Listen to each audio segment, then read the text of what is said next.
ಇನ್ನು ಸಂಪುಟ ವಿಸ್ತರಣೆಯ ಕುರಿತು ಕೂಡ ಮಾತನಾಡಿದ್ದಾರೆ. ಹಾಗಿದ್ರೆ ಯಾರ್ಯಾರು ಏನೇನು ಹೇಳಿದ್ದಾರೆ ಅನ್ನೋದನ್ನ ನೋಡೋಣ. ಏನು ಈಗ ಹೈಕಮಾಂಡ್ ಅವ್ರು ಕರೆದಾರ ಅಂದ್ರೆ ಎದಕ್ಕೆ ಕರೆದಾರ ಏನೋ ನಮಗರೆ ಮಾಹಿತಿ ಇಲ್ಲ.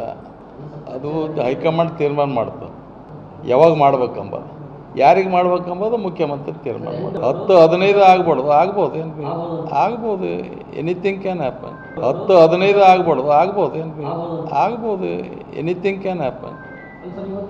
ಆದ್ರೆ 34 ಹೆಚ್ಚಿಗೆ ತೊಗೊಳಕ್ಕೆ ಬರಲ್ಲ ಅಷ್ಟೇ. ಯಾಕೆ ನಾನು 22 ವರ್ಷದಿಂದ ML ಆಗೀನಿ, ಬಟ್ ನನಗೂ ಆ ಸೀನಿಯರಿಟಿ ಐತಿ. ಲಾಸ್ಟ್ ಟೈಮ್ ಕೂಡ ನಾನು ಮಂತ್ರಿ ಆಗಿದ್ದೆ. ನೋಡ್ರಿ ಇವಾಗ ಏನಾಗುತ್ತೆ, ಕೋರ್ಟಿನ ವಿಚಾರ ಏನಾಗುತ್ತೆ ನೋಡ್ಕೊಂಡು ನಾ ಅದಕ್ಕೆ ಇದು ಕೊಡ್ತೇನೆ. ನಿಮ್ಮ ಹೆಸರು ಕೂಡ ಈಗ ಚಾಲ್ತಿಯಲ್ಲಿ ಬರ್ತಿರುವಂಥದ್ದು, ಯಾಕೆಂದರೆ ಸಿದ್ದರಾಮಯ್ಯ ಅವರು ನಿಮ್ಮ ಮನೆಗೆ ಬಂದಿದ್ದರು. ಆ ನಂತರ ಈಗ ಸಿದ್ದರಾಮಯ್ಯ ಅವರು ದೆಹಲಿಗೆ ಹೋಗಿರುವಂಥದ್ದು, ಸಚಿವ ಸಂಪುಟ ಪುನರ್ರಚನೆ ಆಗುತ್ತೆ. CM ಸಿದ್ದರಾಮಯ್ಯ ಅವರು ಹರಿಪ್ರಸಾದ್ ಅವರ ಹೆಸರನ್ನು ಹೇಳ್ತಾರೆ. ಹರಿಪ್ರಸಾದ್ ಅವ್ರನ್ನ ಸಂಪುಟಕ್ಕೆ ಸೇರಿಸ್ಕೊಳ್ಳೋಕ್ಕೆ ಸಿದ್ದರಾಮಯ್ಯ ಅವರಿಗೆ ಉತ್ಸಾಹ ಇದೆ ಅನ್ನುವಂಥದ್ದೆಲ್ಲ ಚರ್ಚೆಗಳು ನಡೀತಾ. ಇದಕ್ಕೇನು ಹೇಳ್ತೀರಿ ಸರ್? ಇದೆಲ್ಲ ಊಹಾಪೋಹಗಳಷ್ಟೇ. 2 ವರ್ಷದಿಂದ ಊಹಾಪೋಹಗಳು ನೋಡ್ತಾ ಇದ್ದೀನಿ.